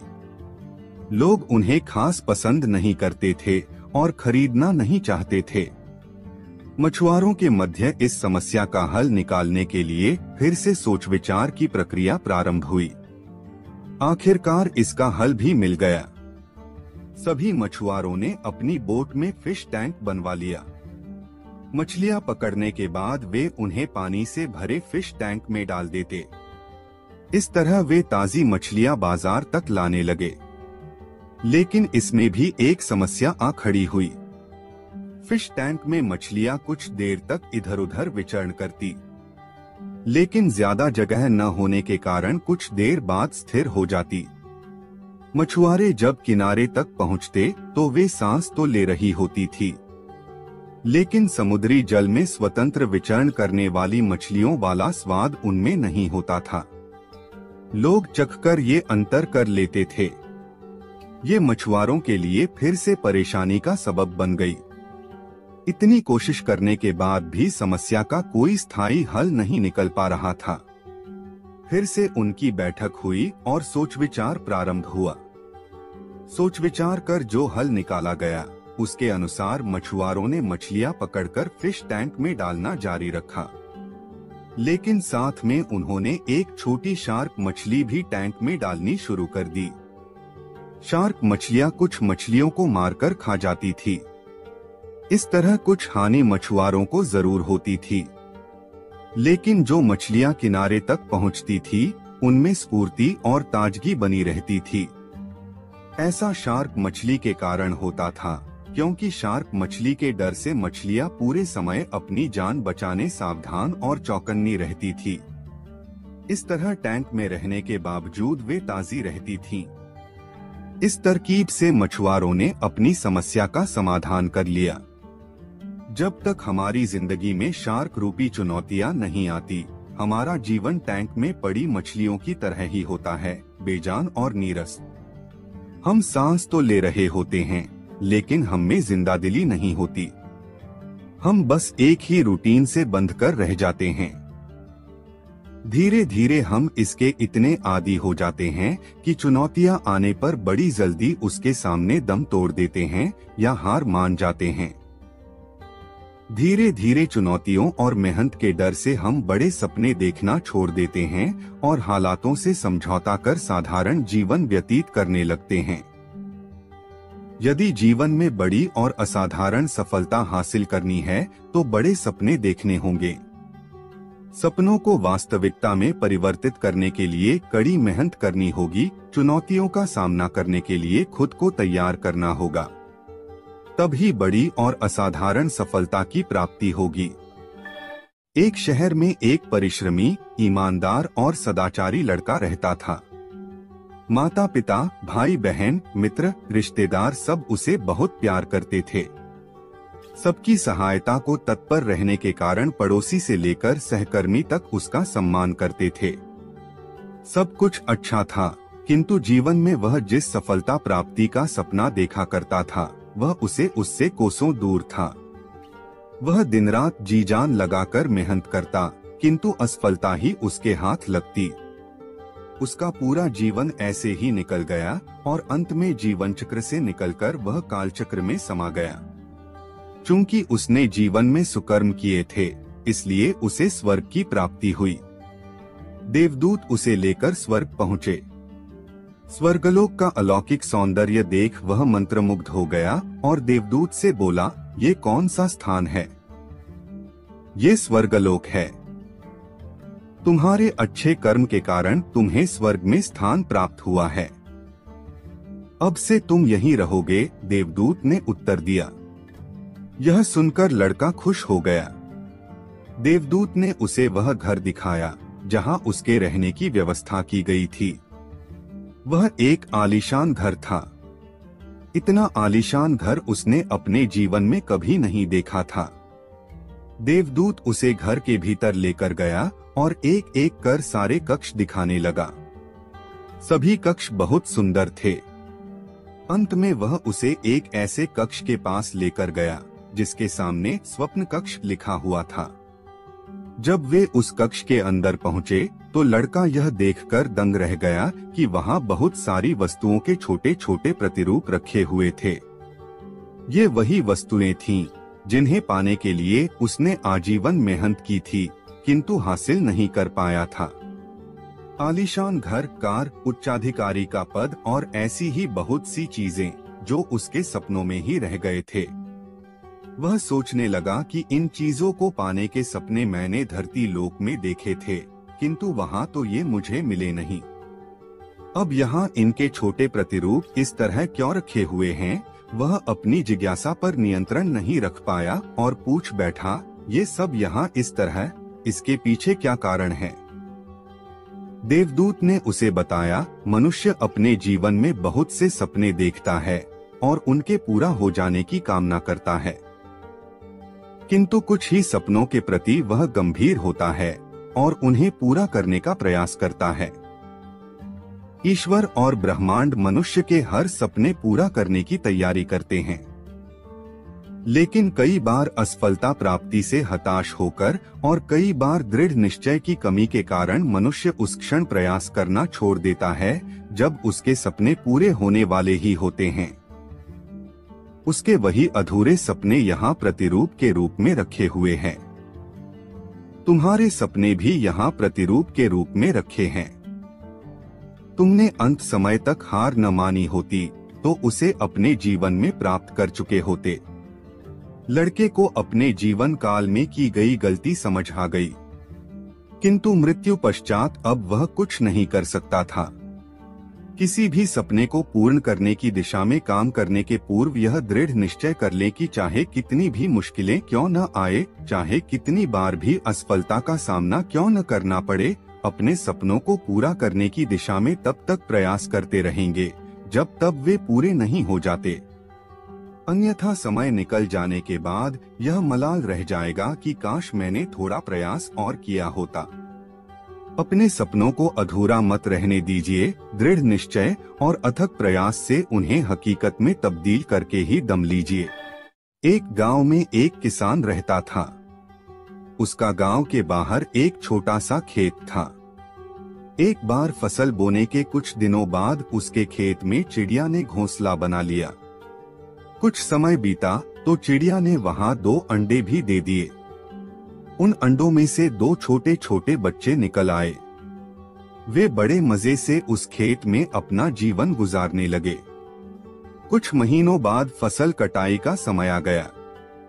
गांव के सभी किसान अपने खेतों की फसल की कटाई में लग गए। अब चिड़िया और उसके बच्चों का वह खेत छोड़कर नए स्थान पर जाने का समय आ गया था।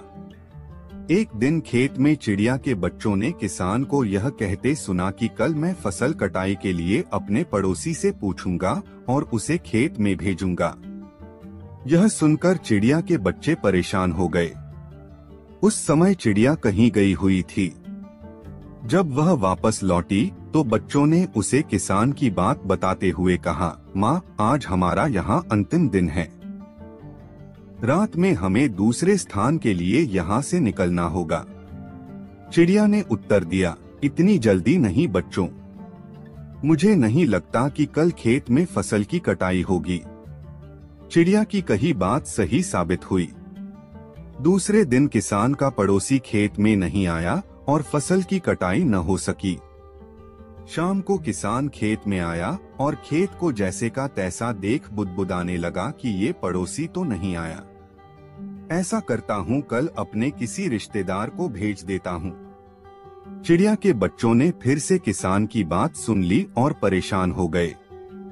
जब चिड़िया को उन्होंने ये बात बताई तो वह बोली, तुम लोग चिंता मत करो, आज रात हमें जाने की जरूरत नहीं है। मुझे नहीं लगता कि किसान का रिश्तेदार आएगा। ठीक ऐसा ही हुआ और किसान का रिश्तेदार अगले दिन खेत नहीं पहुंचा। चिड़िया के बच्चे हैरान थे कि उनकी माँ की हर बात सही हो रही है। अगली शाम किसान जब खेत आया तो खेत की वही स्थिति देख बुदबुदाने लगा कि ये लोग तो कहने के बाद भी कटाई के लिए आते नहीं हैं। कल मैं खुद आकर फसल की कटाई शुरू करूंगा। चिड़िया के बच्चों ने किसान की ये बात भी सुन ली अपनी माँ को। जब उन्होंने ये बताया तो वह बोली, बच्चों, अब समय आ गया है ये खेत छोड़ने का। हम आज रात ही ये खेत छोड़कर दूसरी जगह चले जाएंगे। दोनों बच्चे हैरान थे कि इस बार ऐसा क्या है जो माँ खेत छोड़ने को तैयार है। उन्होंने पूछा तो चिड़िया बोली, बच्चों, पिछली 2 बार किसान कटाई के लिए दूसरों पर निर्भर था। दूसरों को कहकर उसने अपने काम से पल्ला झाड़ लिया था, लेकिन इस बार ऐसा नहीं है। इस बार उसने यह जिम्मेदारी अपने कंधों पर ले ली है, इसलिए वह अवश्य आएगा। उसी रात चिड़िया और उसके बच्चे उस खेत से उड़ गए और कहीं और चले गए। दूसरों की सहायता लेने में कोई बुराई नहीं है, किंतु यदि आप समय पर काम शुरू करना चाहते हैं और चाहते हैं कि वह समय पर पूरा हो जाए तो उस काम की जिम्मेदारी स्वयं लेनी होगी। दूसरे भी मदद उसी की करते हैं जो अपनी मदद खुद करते हैं। एक गांव में एक आलसी आदमी रहता था। वह कुछ काम धाम नहीं करता था, बस दिन भर निठल्ला बैठकर सोचता रहता था कि किसी तरह कुछ खाने को मिल जाए। एक दिन वह यूं ही घूमते घूमते आम के एक बाग में पहुंच गया। वहां रसीले आमों से लदे कई पेड़ थे। रसीले आम देख उसके मुंह में पानी आ गया और आम तोड़ने वह एक पेड़ पर चढ़ गया। लेकिन जैसे ही वह पेड़ पर चढ़ा, बाग का मालिक वहां आ पहुंचा। बाग के मालिक को देख आलसी आदमी डर गया और जैसे तैसे पेड़ से उतरकर वहां से भाग खड़ा हुआ। भागते भागते वह गांव के बाहर स्थित जंगल में जा पहुंचा। वह बुरी तरह से थक गया था, इसलिए एक पेड़ के नीचे बैठकर सुस्ताने लगा। तभी उसकी नजर एक लोमड़ी पर पड़ी। उस लोमड़ी की एक टांग टूटी हुई थी और वह लंगड़ाकर चल रही थी। लोमड़ी को देख आलसी आदमी सोचने लगा कि ऐसी हालत में भी इस जंगली जानवरों से भरे जंगल में ये लोमड़ी बच कैसे गई, इसका अब तक शिकार कैसे नहीं हुआ। जिज्ञासा में वह एक पेड़ पर चढ़ गया और वहां बैठकर देखने लगा कि अब इस लोमड़ी के साथ आगे क्या होगा। कुछ ही पल बीते थे कि पूरा जंगल शेर की भयंकर दहाड़ से गूंज उठा। जिसे सुनकर सारे जानवर डरकर भागने लगे। लेकिन लोमड़ी अपनी टूटी टांग के साथ भाग नहीं सकती थी, वह वहीं खड़ी रही। शेर लोमड़ी के पास आने लगा। आलसी आदमी ने सोचा कि अब शेर लोमड़ी को मारकर खा जाएगा, लेकिन आगे जो हुआ वह कुछ अजीब था। शेर लोमड़ी के पास पहुंचकर खड़ा हो गया। उसके मुंह में मांस का एक टुकड़ा था, जिसे उसने लोमड़ी के सामने गिरा दिया। लोमड़ी इत्मीनान से मांस के उस टुकड़े को खाने लगी। थोड़ी देर बाद शेर वहां से चला गया। यह घटना देख आलसी आदमी सोचने लगा कि भगवान सच में सर्वेसर्वा है। उसने धरती के समस्त प्राणियों के लिए, चाहे वह जानवर हो या इंसान, खाने पीने का प्रबंध कर रखा है। वह अपने घर लौट आया।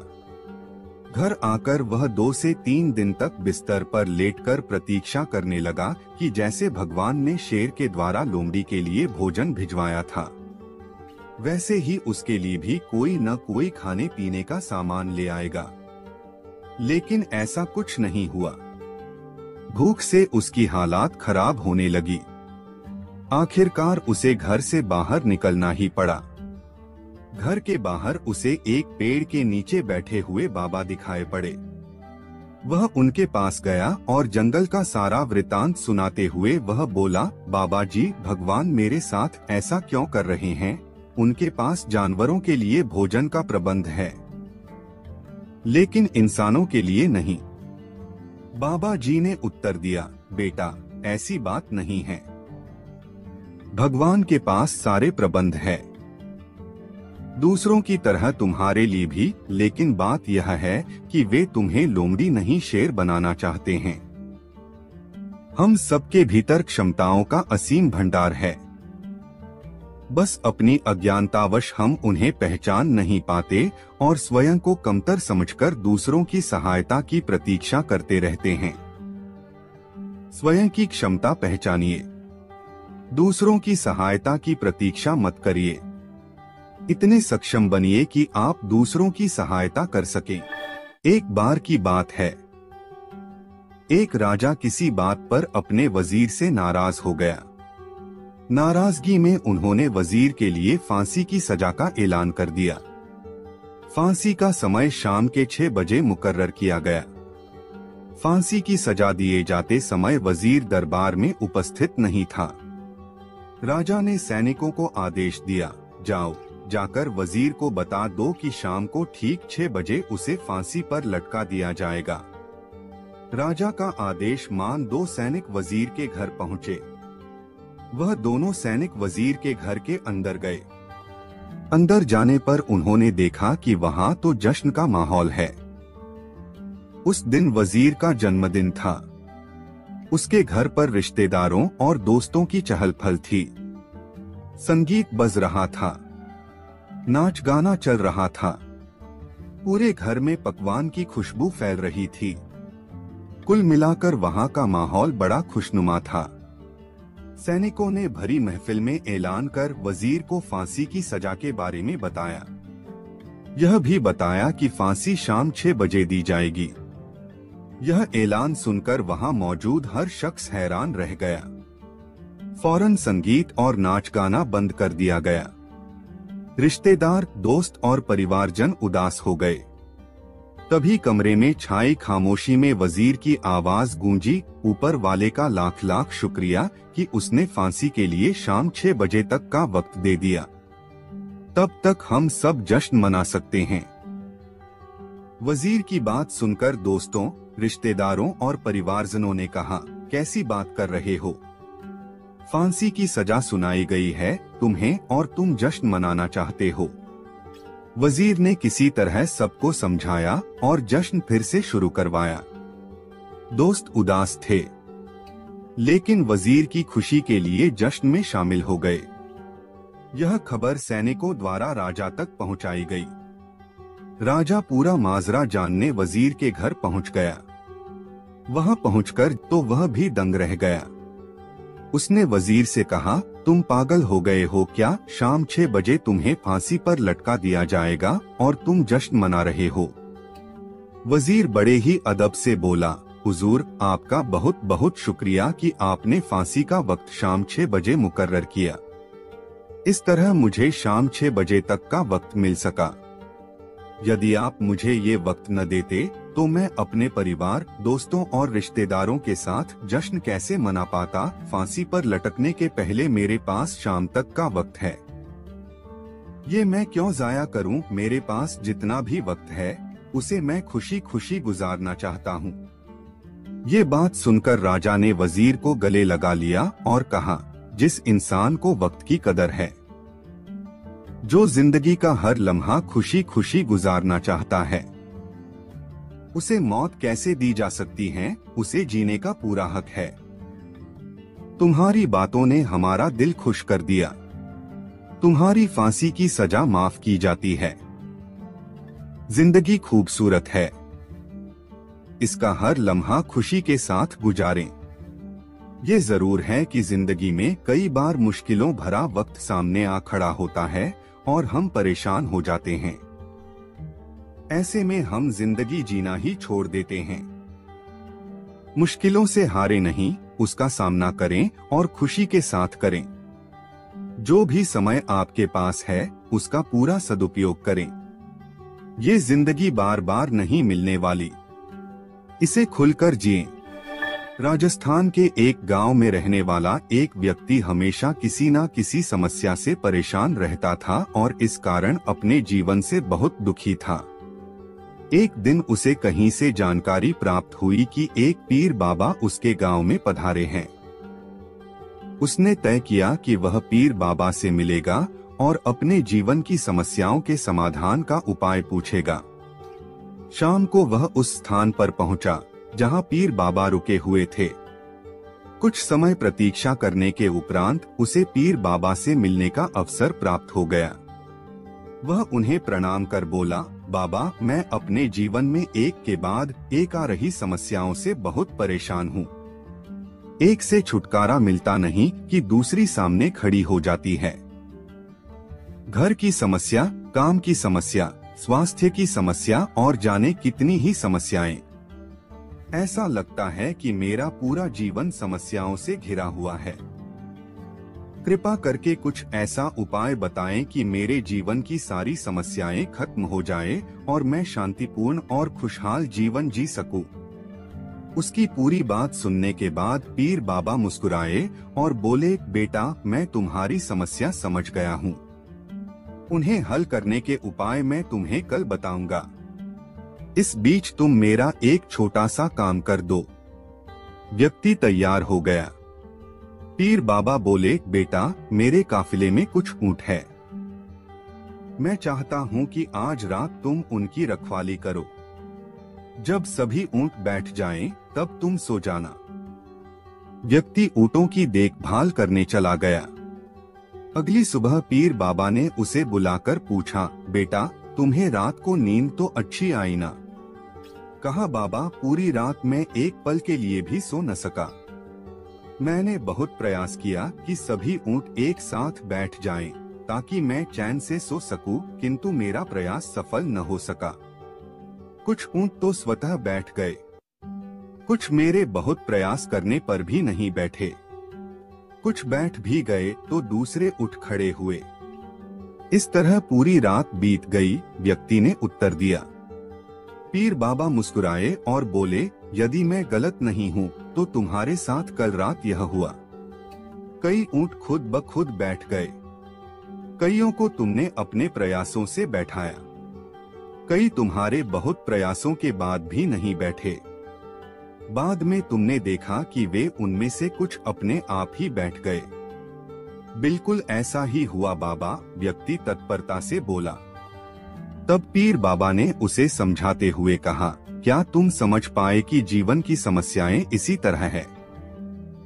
कुछ समस्याएं अपने आप ही हल हो जाती हैं, कुछ प्रयास करने के बाद हल होती है, कुछ प्रयास करने के बाद भी हल नहीं होती। उन समस्याओं को समय पर छोड़ दो, सही समय आने पर वे अपने आप ही हल हो जाएंगी। कल रात तुमने अनुभव किया होगा कि चाहे तुम कितना भी प्रयास क्यों न कर लो, तुम एक साथ सारे ऊँटों को नहीं बैठा सकते। तुम एक को बैठाते हो तो दूसरा खड़ा हो जाता है, दूसरे को बैठाते हो तो तीसरा खड़ा हो जाता है। जीवन की समस्याएं इन ऊँटों की तरह ही हैं। एक समस्या हल होती नहीं कि दूसरी खड़ी हो जाती है। समस्याएं जीवन का हिस्सा है और हमेशा रहेंगी। कभी ये कम है तो कभी ज्यादा। बदलाव तुम्हें स्वयं में लाना है और हर समय इनमें उलझे रहने के स्थान पर इन्हें एक तरफ रखकर जीवन में आगे बढ़ना है। व्यक्ति को पीर बाबा की बात समझ में आ गई और उसने निश्चय किया कि आगे से वह कभी अपनी समस्याओं को खुद पर हावी होने नहीं देगा। चाहे सुख हो या दुख, जीवन में आगे बढ़ता चला जाएगा।